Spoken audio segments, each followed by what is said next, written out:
பணம் கொடுத்து வாங்கினாலும் சரி, இல்லாவிடனும் சரி, அவ்வாறு பொருள் ஒன்றை வைத்திருப்பது, இன்னொருவருடைய பொருளை களவாடப்பட்ட பொருளென அறிந்து வைத்திருப்பது இலங்கை தண்டனை சட்டப்படி குற்றமாக கருதப்படும். ஹலோ ஃப்ரெண்ட்ஸ், நீங்கள் ஒரு கடை ஒன்று வச்சு கொண்டிருக்கீங்களா? அதுவும் இரண்டாம் தர பொருட்கள், செகண்ட் ஹேண்ட் என்று சொல்கிற பொருட்களை வாங்கி விற்கிற ஒரு கடை ஒன்று வச்சு கொண்டிருக்கீங்களா? அப்படின்னா உங்களுக்கான வீடியோ தான் இது. உச்சக்கர வண்டியில் வந்து ஒருவரை கடத்தி சென்று அவரிடமிருந்து நகைகளை பறித்த பிற்பாடு அவரை ஒரு பாலாங்கிணற்றில் போட்டுவிட்டு சென்ற சம்பவம்.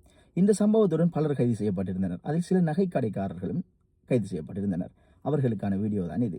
சிலருக்கு இது பற்றிய அறிவு இருக்கும், சிலருக்கு தெரியாது. ஒரு சட்டத்தரணி என்ற வகையில் தெளிவூட்ட வேண்டியது எமது கடமை என்ற வகையில் இந்த விடயத்தை கூறுகின்றேன். நீங்கள் இரண்டாம் தர பொருட்கள், செகண்ட் ஹேண்ட் பொருட்களை வாங்கி விற்பனை செய்யும் ஒருவர் என்றால் நீங்கள் கட்டாயமாக இதை அறிந்து வைத்திருக்க வேண்டும். இலங்கை தண்டனை சட்ட கோவை பிரிவு 394 பிரகாரம் களவாடப்பட்ட பொருள் ஒன்றை உடைமையில் வைத்திருப்பதும் குற்றமாக கருதப்படும். ஸ்டோலன் ப்ராப்பர்ட்டி பொசஷன் என்று கூறுவார்கள். குறித்த குற்றத்திற்கு 3 வருடத்துக்கு மேற்படாத சிறை தண்டனையும் தண்டப்பணமும் அறவிடப்படும், அல்லது இரண்டும் சேர்த்து விதிக்கப்படுகின்ற சூழ்நிலை காணப்படும். எனவே பொருள் ஒன்றை இரண்டாம் தரமாக செகண்ட் ஹேண்டாக வாங்குபவர்கள் மிக அவதானமாக செயற்படுதல் வேண்டும். இது களவாடப்பட்ட பொருள் என்று அறிந்த எண்ணத்துடன் அவர் வாங்குகின்ற பொழுது அது குற்றமாக கருதப்படும். ஆனால் இந்த விடயம் அவர் களவாடப்பட்ட பொருள் என்பதை எவ்வாறு அறிய வேண்டும் என்பதில் தான் சிக்கல் காணப்படுகின்றது. சாதாரணமாக தங்கத்தினை சந்தை விலைக்கு வாங்கி பற்றி